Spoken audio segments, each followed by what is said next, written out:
Well, good morning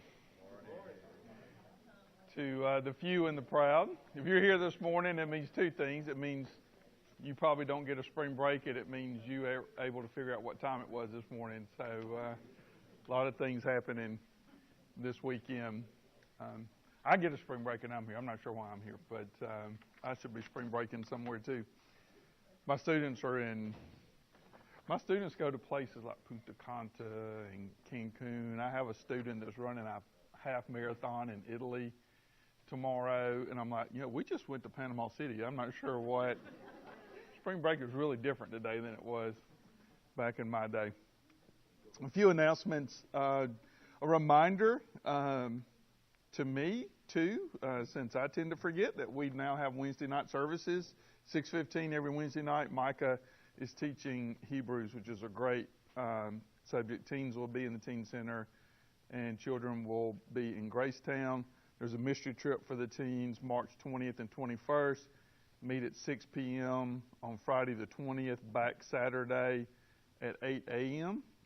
There's a Google form in the email bulletin to fill out, and if you need any more information about where they're going, then adults can go talk to Matt, and he'll give you the secret. But the teens aren't supposed to know. Ladies invited to a wedding shower for Sophia Willingham and Noah Chapman. That is Sunday, March 22nd at 2 p.m. at the house of Elisa Zutter. Information in the bulletin. The men of the congregation are invited to come together at the home of Catherine and Caleb Dodds on Friday, March 27th, starting at 5:30 to watch basketball, the NCAA tournament. Bring friends, use the link in the bulletin or in the app to register by Tuesday, March the 24th. And if you're able, bring a drink or a side dish with you. The church provides the main course. Lee Tharp can answer questions about that. And there's a men's breakfast on Saturday, April 25th, starting at 7:30. Register by April 22nd. Parents, mark your calendars for VBS, June 14th through 17th. And looking for volunteers for the Welcome Ministry. Jonathan White and Ben Young are your contacts that you have interest in that. Okay, so that's what's going on. A lot going on. So today we move into Revelation chapter 14. We're just trying to stay caught up with the narrative. Let's remember where we've been. We've spent the last couple of Sundays being exposed to the theological truth, the theological narrative, that the things that happen in this world are backed by spiritual reality. Chapter 12 kind of gave us an overview of the theology of that, where we're introduced to the dragon, to the woman's child. And then last week we saw that the dragon is the source of what happens in this world. The dragon is a source of evil and wickedness. He operates through agents, and we were introduced to the two beasts, the beast from the sea and the beast from the earth, that represent the fact that if you were a Christian in the first century and you looked around and you saw political oppression, abuse of political power, economic suppression, as well as religious and cultural issues having to do with emperor worship, having to do with pagan religions, that those are all just a front for what's happening behind the scenes. That the dragon is still the one that's operating. He just operates through agents, which is incredibly important for us to understand today, because as we stand here today on March, whatever it is, and we look around the world, we see a lot of the same. As we look around the world, we're in the middle of a war now. We see things that are happening on the political stage, on the government stage that concern us. We see things certainly that are happening on the cultural stage that concern us. And the reminder from the story of Revelation is, yes, be concerned about that, but don't be confused about what the source is. And the source is not a particular political party, not a particular political leader. The source is not an individual. The source is the dragon, who still operates behind the things that are happening today. And so we were left at the end of 13 with the mark of the beast, that because of the operation of the beast and because of the things that are happening in society, those who follow the beast were marked. And you had to have this mark in order to transact business, in order to take part in the economy. And if you did not have this mark, you were effectively ostracized from several elements of society. And so if you think all the way back to chapter 2 and 3, when we talked about the messages to the churches, this was the primary problem that the churches were dealing with, is the churches were warned over and over and over again. Every context was a little different, the particulars were a little different, but the message was the same. And the message was, do not assimilate. That what you are being coerced to do, what you are being influenced to do, is to assimilate into the culture. And there was, there was language there, like Pergamum was referred to as the throne of Satan. There was language there of churches who weren't able to take part in the economy. And so Revelation is not just a bunch of disjointed visions. It's a narrative, and the narrative runs all the way through. And so now not John Hammett doing this, John's just writing down what he sees. What God is revealing through Revelation is why this is a deal. Why are you having to manage this? Well, here's why you're having to manage this. And so he has kind of built this narrative up to help the Christians understand this is what's going on. Whatever you think is going on, you probably have misdiagnosed it. This is what's going on. And so we're left at the end of what we call chapter 13. Of course, we know that the vision didn't take a break there. We just chop up the Bible because we think that's a good idea. But at the end of where we left off last week, we're left with the mark of the beast. And so you're left with this question, if you're a believer, okay, so now what do I do with this? What you have just told me is that everything on this earth is aligned against me. That I can't even participate in just everyday commerce. I can't buy and sell goods. And so what does that mean?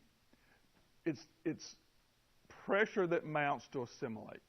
And so we roll right into chapter 14 where we get an answer to that. Well, how am I supposed to feel about this? Wouldn't it be easier if I just conformed? Wouldn't it be easy? Wouldn't my life be easier if I just conformed? And so chapter 14 picks up where we left off last week and talks about that. And really what chapter 14 does is chapter 14 uses a couple of different images to do two things. To talk about the identity of the followers of the Lamb, and to talk about, he uses harvest imagery at the end to start talking about the judgment of God. Those are the two things that are happening here. So if you wonder, where does this leave me? Here's where it leaves you.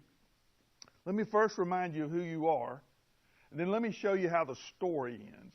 And that's really the point of Revelation. The point of Revelation is, rather than getting trapped in the present, understand that there's an ending to the story, and we already know how the story ends. And that's incredibly important. So, Revelation 14.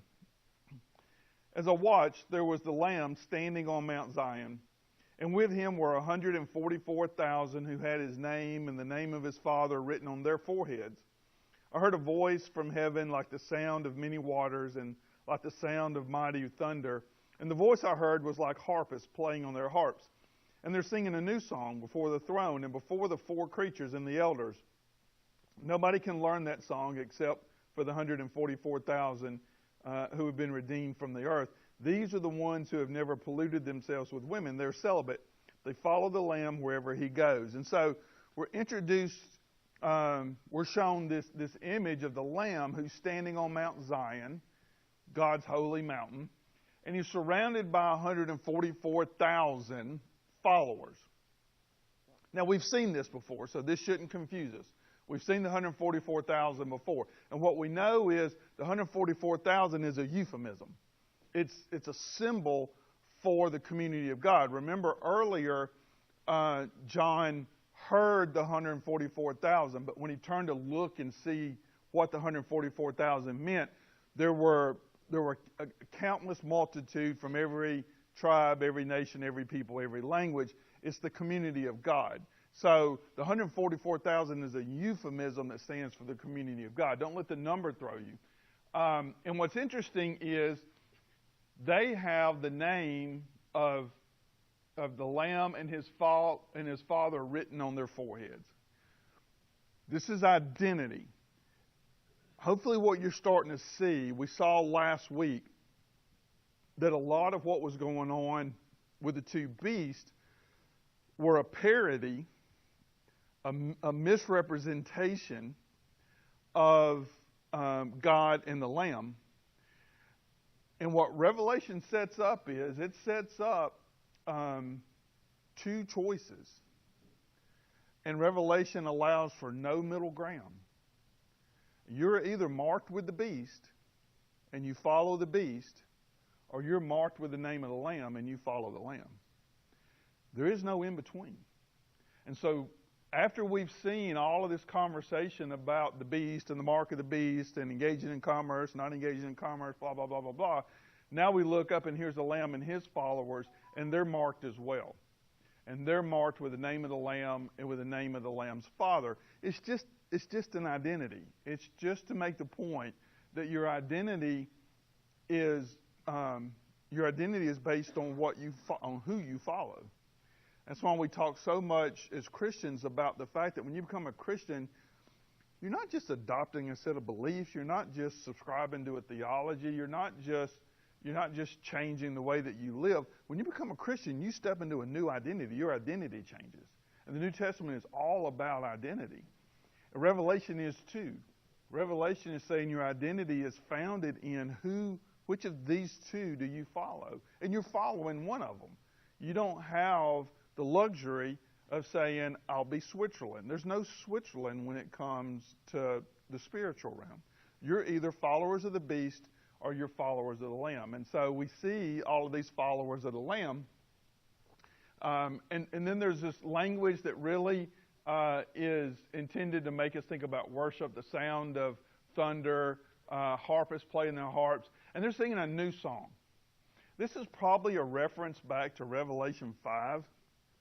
In Revelation 5, there's the song, beginning in verse 11, I looked and I heard the voice of many angels. They were numbering thousands upon thousands and 10,000 times 10,000.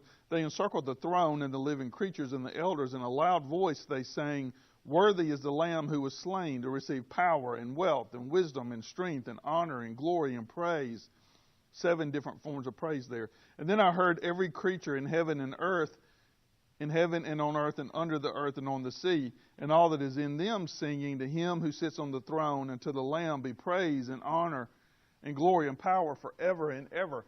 And it says it's a new song, and nobody can learn that song except 144,000. I'll tell you a story. It just shows how, it's a story that shows how easy it is to read something in the Bible and just go a different path with it. I listen to, 4, 5, 6 sermon podcasts a week. I'm a sermon nerd. And I was listening to one a few weeks ago, and it was a fairly well-known preacher that if I called his name, you would probably know who I was talking about. And he referenced this text, and he said This is why we sing new songs in this church. Because Revelation says to sing a new song. And this preacher's he has a little bit of a cynical side to him. And so I was waiting on the punchline. I'm like, oh, he's fixing to make a point. And he just moved on. And I went, oh, wait, he was serious. Revelation's new song has nothing to do with the hymns that we choose to sing in worship. It's a new song. And a new song doesn't mean it was not written in 1970 or 1980 or the 2000s, because that's relative, right? Right? The songs, we sing old songs you think are old songs that I remember when they were new songs. I mean, that definition just changes, right? That's just silly. This is a song that's new because it's singing about a new reality. What it's singing about is new. It's singing about the Lamb that's on the throne. It's singing about the power of the Lamb. It's singing about what has been revealed in these visions to John. And you can't sing the song if you're not part of that group. You have nothing to sing about. So not everybody can understand the song. You can't learn the song unless you're part of the 144,000. And that's not because the song is a secret. That's because the song is singing about their identity. And you can't understand that identity if you don't own that identity. We understand that. We understand that the life that we live, the beliefs that we have, the philosophies that we have, that people who are unbelievers look at that and go, that just seems weird. Yeah, it is weird. And if you're not in that group, if that's not your identity, then you can't understand that. Who would understand refusing to take a mark that allows you to buy and sell goods? Who would understand that? Who would understand consciously making a decision that puts you at odds with the most powerful empire that the world has ever seen? Who would understand that? Who would understand dying because you subscribe to belief in the name of a Jewish rabbi who was executed on a cross? Who would understand that? That song makes no sense unless you're part of the 144,000. Unless you understand what's going on. Unless you know what the story behind the story is. Unless you understand who the dragon is and who the beast are. If you know who the lamb is, now that song makes a lot of sense. And so this 144,000 who are running counter to the current culture, to the modern day culture, they're singing a song that the culture doesn't understand. But they understand it. They understand it because they follow the Lamb. And then it says, these are the ones who have never polluted themselves with women. They're celibate. They follow the Lamb wherever he goes, which is an odd sequence of sentences, isn't it? It can mean a couple of different things. There are some people who read this. The word that this version interprets as celibate is the Greek word parthenos. And a lot of probably if you're reading the NIV or other versions, the word there is probably virgins. And there's some debate as to whether this is related to the statement before it or if it's another statement. In other words, is he saying that the people who follow the Lamb are male virgins? Or is he saying that there are people who follow the Lamb who are males who have never polluted, defiled themselves with women, and virgins who are women, and then that's the group that follows the Lamb. So there's a little bit of debate there, and I don't do this very often because I don't speak Greek, and so it's funny for me to say here's what the Greek word is when I don't speak the language. Randy Harris says you don't have to be Greek to be a Christian. No, you don't have to understand Greek to go to heaven. You just can't talk to anybody when you get there. And so there's a little bit of value to kind of knowing what's going on with the language. The primary meaning of the word is a virgin, a female virgin, a marriageable maiden. There is a secondary meaning that talks about a man who's abstained from uncleanness, and idolatry. That's kind of a secondary meaning. What I'm told is, if you translate the sentence the way it's written, and don't transliterate it, don't think, well, I'm going to make it say what I think it says, then what the sentence really says is, that last sentence says, those who follow the Lamb wherever he goes are Parthenos. And so we're not talking about 2 or 3 different groups of people. What we're talking about is a statement here that says, if you follow the Lamb, then you are like a virgin who is waiting on her groom. And that makes sense. We see that imagery in several places in the Bible. In fact, I think next week, we'll start talking about Babylon. And Babylon in Revelation is referred to as the whore. Babylon is represented as all forms of sexual fornication, as a prostitute, both literally and figuratively, because what Babylon does is Babylon calls for people to be unfaithful to the God they have a relationship with. And Israel has fallen under this imagery several times in the Bible. And you probably know that as we get to the end of Revelation, how is the church going to be presented? As the bride of Christ. And so the imagery all makes sense. And so there are people who read that part of the text, and some people read it and they go, oh, well, this is talking about the fact that before men went into battle, they were supposed to abstain from sexual relations before they went into battle. So this is prep for battle. And there's some people who read it who go, no. It's just talking about men, the call for men to be sexually pure. I think it's more that we're beginning to get the first references to the church as the bride of Christ. And the bride is pure. The bride has not been defiled. The bride is Parthenos, has not defiled herself with other men. That there is a singular commitment to the groom.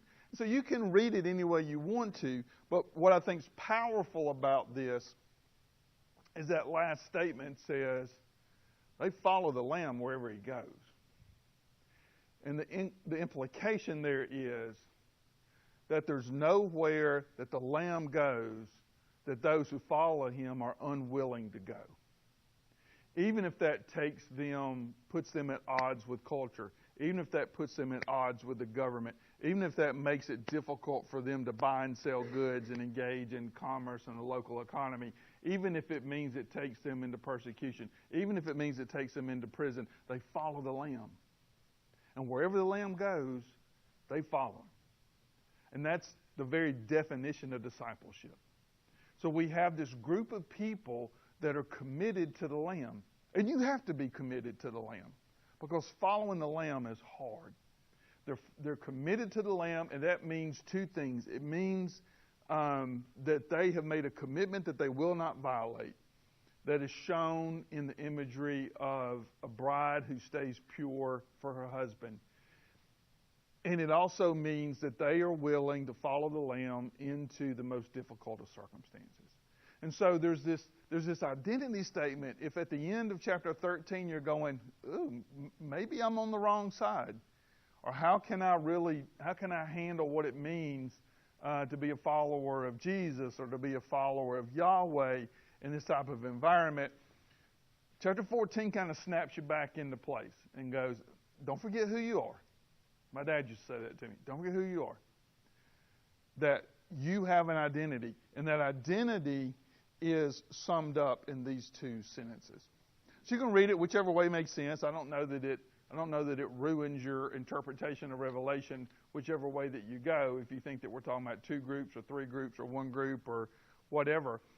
But the meaning is clear. The meaning is that this 144,000 who sing this new song that the world can't understand, that they are following the Lamb, and they will follow the Lamb wherever the Lamb takes them. They will follow the Lamb whatever it may cost.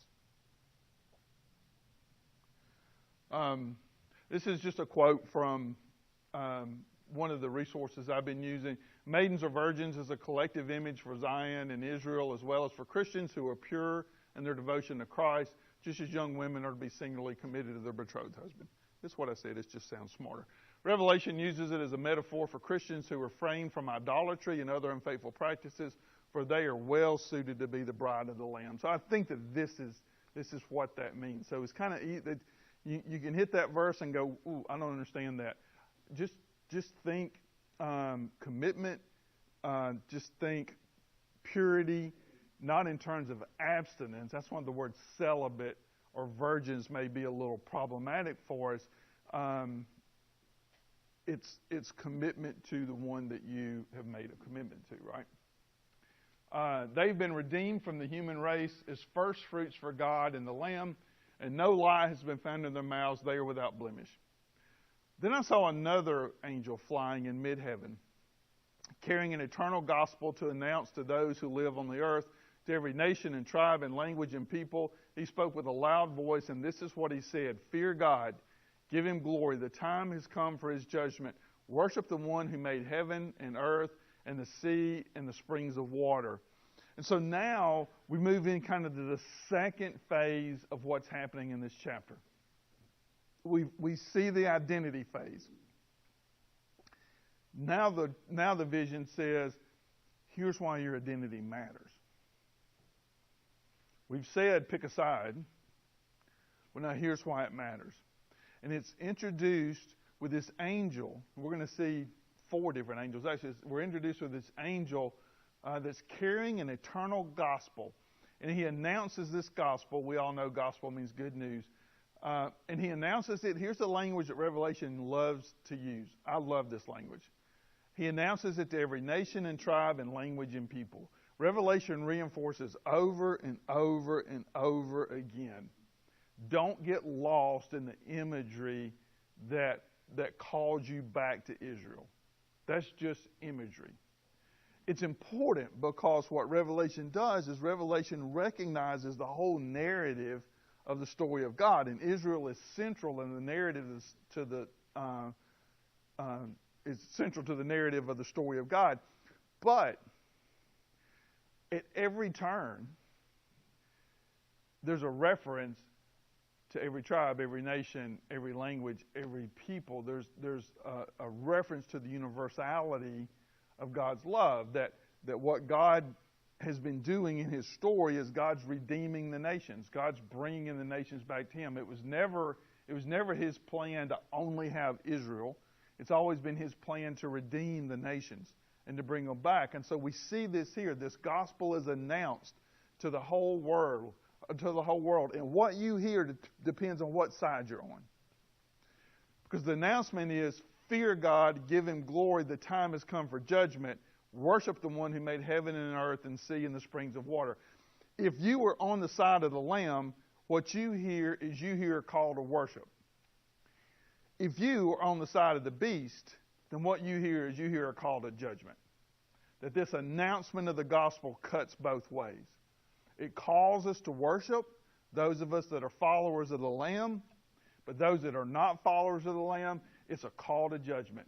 And so what you hear depends on where you sit. What you hear depends on which side you're on. And so we know something's getting ready to happen. This is kind of the angel announcing, okay, something's fixing to go down. And if you're in this group, what's going to go down is going to cause you to worship. If you're in this group, then what's fixing to go down is going to feel like judgment. And so then there's this imagery. There's this imagery that is going to be introduced that is a harvesting imagery, which happens throughout the Bible. That angel was followed by another angel, and this is what he said. Babylon the Great has fallen. She has fallen. She is the one who made all the nations drink the wine of the anger that comes upon her fornication. when you see the word anger there, just think passion. That what Babylon has done is Babylon, with great energy and great passion, has caused the nations to fornicate, to be unfaithful to God. A lot more about that next week. Then they were followed by a third angel who also spoke in a loud voice. If anyone worships the monster or the beast and its image, or receives its mark on their forehead or their hand, that person will drink the wine of God's anger. So notice the imagery here. Notice the comparison that Babylon, through her passion, causes her followers to drink the wine of fornication. Now, what God is going to do is God's going to cause them to drink the wine of His anger through His passion, through His anger. Poured neat into the cup of His anger, they'll be tortured in fire and sulfur before the holy angels and before the Lamb, a shadowing to what we're going to see as we get to the end of the book, the lake that burns with fire and brimstone, I think. The smoke of their torture goes up forever and ever. Those who worship the monster in its image and those who receive the mark of its name will have no respite, day or night. No respite at all. We're going to see another allusion to that in just a second. This demands patience from God's holy people who keep God's commands in the faith of Jesus. Probably the central theme to the book, right, is when you see everything that's going on around you, what it calls for is it calls for patience and it calls for faithfulness. That overcoming in Revelation means being faithful in spite of what happens around you. Then I heard a loud voice from heaven saying, "Write this, God's blessing on the dead who from this time onward die in the Lord. Yes, says the Spirit, so that they may rest from their works, for the deeds they have done follow after. For the deeds they have done follow after them. The deeds they have done follow after them." This is a section full of contrast. You have those that are wicked who have the mark of the beast, and they are tortured day and night. But those who follow the Lamb have rest. They're resting, while those who follow the beast are being tortured because the deeds you have done follow after you. One of my favorite movie lines was from the movie Gladiator. At the very beginning of the movie Gladiator, Maximus says, "What we do in life echoes through eternity." That's very biblical. That's good theology. That what we do in our life echoes into eternity. That the deeds that we do in this life follow after us, determine what our eternal fate is. And then I looked, and there was a white cloud, and sitting on the cloud was one like a son of man. He had a gold crown on his head, a sharp sickle in his hand, and another angel came out of the temple, shouting in a loud voice to the one who was sitting on the cloud, "It's harvest time. Put in your sickle and reap. The harvest of the earth is ripe." So the one sitting on the cloud applied his sickle to the earth, and he reaped the harvest of the earth. There's a couple of allusions here. The Son of Man riding on the cloud is a direct allusion to Daniel chapter 7. We've seen over and over again that Revelation calls back to Daniel and pulls imagery from Daniel into the Revelation. That's Jesus. That's the symbol of Jesus. And now there's a reaping that happens. This is a reference to Joel chapter 3, but a reference to a lot of things that we see. Even as we read through the Gospels, Jesus told parables frequently that use the imagery of harvesting and reaping. And so now this angel, the Son of Man on the cloud, has a sickle, and this angel calls out to him, "Now it's time. And so apply your sickle and reap this harvest." This is a gathering. We're going to see two reapings. This first one is the gathering. So go gather in the portion of the crop that is yours. Gather it to yourself. And then the second move here, another angel came out of the temple in heaven. He too had a sharp sickle.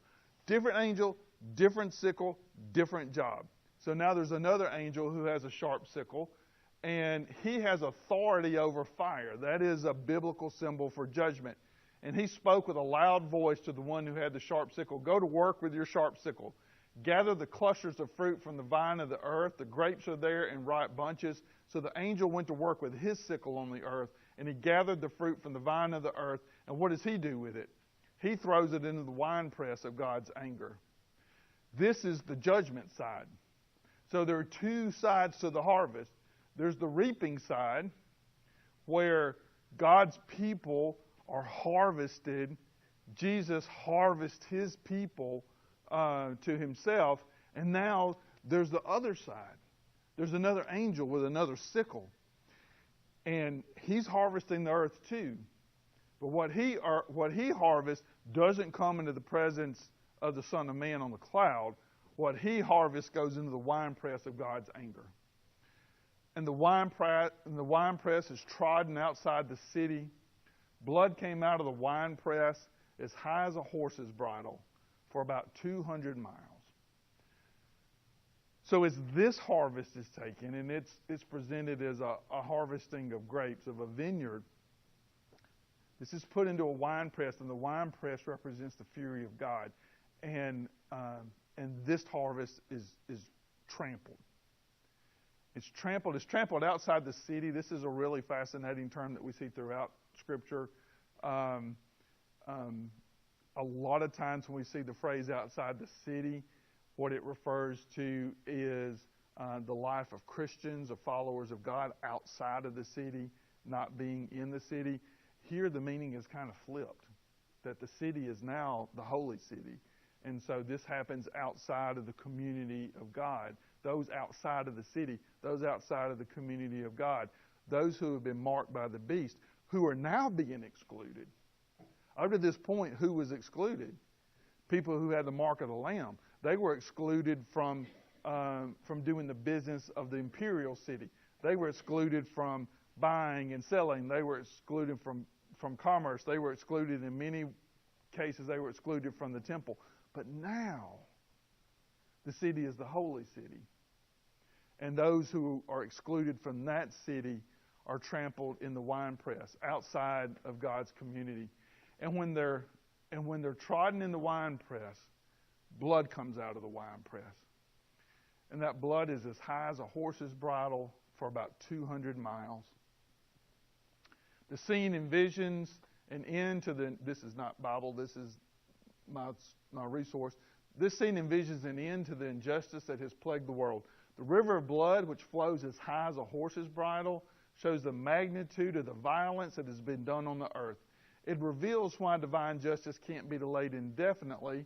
As Christ tramples the grapes, the amount of blood that is squeezed out shows how full of brutality the world has come. So the blood that comes out of the winepress is not the blood of the followers of the beast.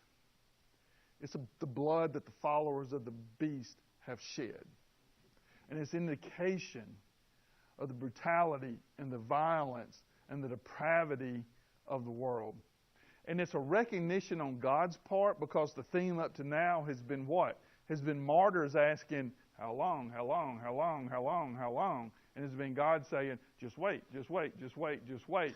And it's been God saying that we want to make sure that there's time for witnessing, there's time for testimony. We want to make sure that there's time for the will of God to be enacted. But that time is not forever. That time is not without an end. And so what Revelation 14 does is says, if you are wondering where this leaves you after you've been shown the dragon and the two beasts and the mark of the beast, here's where it leaves you. Where it leaves you is you're marked too. And while you may feel like you're being excluded from what happens in the city, you're going to be included when it counts. That there will be a harvest. There will be a reaping. And whichever mark you have determines which harvest you're a part of. You're either a part of the reaping that brings the harvest to the Son of Man, to the Christ, or you're a part of the reaping that is placed in the winepress of the fury of God. and is trampled outside of the holy city, outside of the community of God. And when that happens, the brutality and the violence of the followers of the beast is going to be revealed. It reveals just how bad the world has become.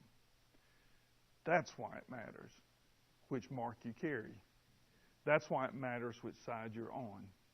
That the persecution, the suffering, the inconvenience, the ostracizing, everything that you feel now is just now.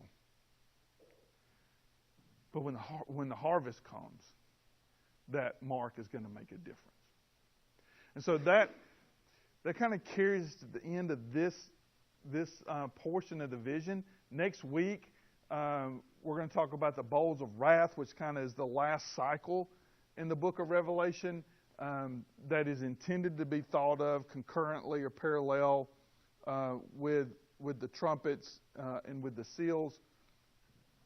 And that sets up the end of the book.